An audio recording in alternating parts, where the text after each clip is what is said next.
What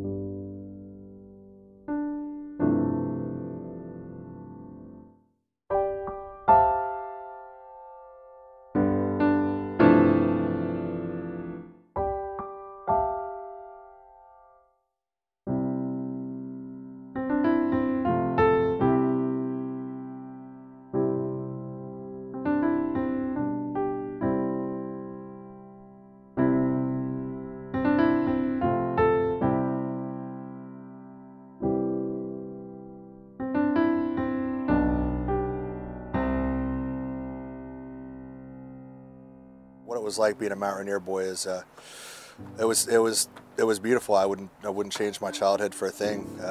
I got to step out the front door to beautiful nature every day. I think being away from everybody else, it kind of drew our family closer together, and it made us really close as a family. Hiking, fishing, growing up outdoors was just I don't know. I wouldn't trade it for anything. I think it helped shape me just to understand the beauty of nature and the power of nature. Growing up a mountaineer, I got lost a couple times up in the woods and didn't know where I was going, and I just had that time to really think about the power of nature, because I was afraid. I was out in the middle of the woods, and you don't have anything, you don't have any luxuries, you don't have, I don't know, you start trying to think outside the box. My dad and I were really close. He always took a lot of pride in the family name and his military service. Always told me stories about my grandpa and his grandpa and his cousin, and we have relatives that fought in the war back to Revolutionary War time. So it's just a huge part of our heritage. And my dad, just growing up, he emphasized that, and made me really proud to be a Zenner and be a United States citizen, definitely. It's a strong sense of patriotism, a strong sense of being a good father for kids, good husband, just all those different aspects. He just led by example. And I was a close observer.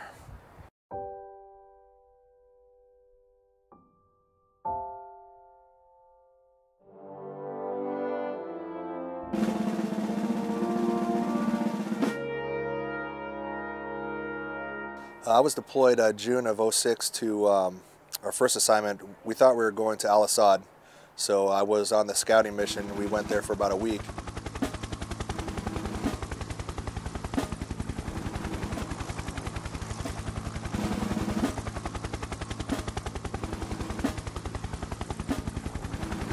The Army decided to send us to Abu Dashir, which is southwest Baghdad.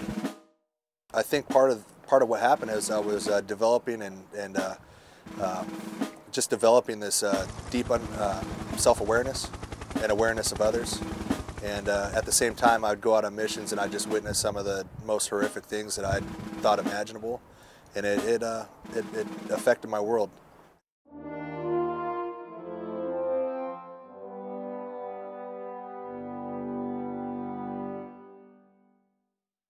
Coming back to the United States, I was confronted with paying bills, filling up the gas, watching out for traffic, just a bunch of small stressors that used to never bother me before.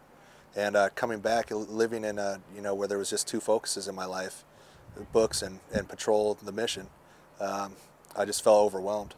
It was very overwhelming, and it manifested in anger. And at that time, I knew it was time to go seek help and get some help for myself.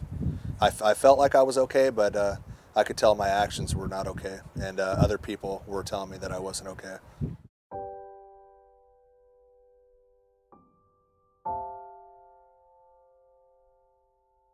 Volunteers of America came into my life when my wife and I were going through a real hard time, and I immediately went to VA and asked if they had anything for me, being a single parent. And I stayed there for about 6 hours, and then they told me we located a program of Volunteers of America. They have housing out off of Tahunga in North Hollywood. Would that be close enough to your son's school? And it was. And they got me into housing, and my son and I have been there ever since. And without it, I don't know what would have happened, because my son and I were living out of a hotel. So I guess once the money ran out, we would have been in my car. So it was a huge impact. I think if the Director of Veterans Affairs asked me what he could better do for single fathers, I think housing first is a good place to start, because without a solid home, how can you really be a good father completely? I mean, I would imagine being homeless. I was only in a hotel room with my son for 4 days, but I imagine if I was living in a car and couldn't provide for my son, treatment that I would get would be a lot less effective. So I would stick with the housing first mentality, and then I would probably roll into daycare, especially in LA. I mean, you have to work pretty hard to afford rent and stuff in urban areas, so definitely in the urban area, some kind of daycare help would definitely would be a huge help.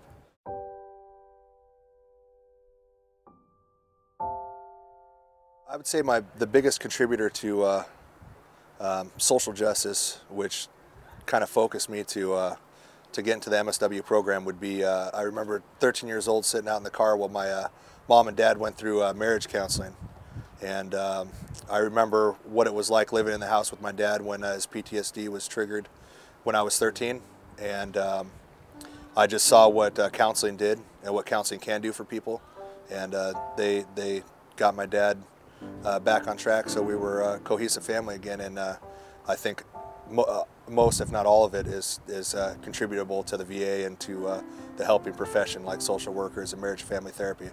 And knowing that power, seeing that power firsthand, got me to really want to do the same thing for other people, because I know what it can mean to people.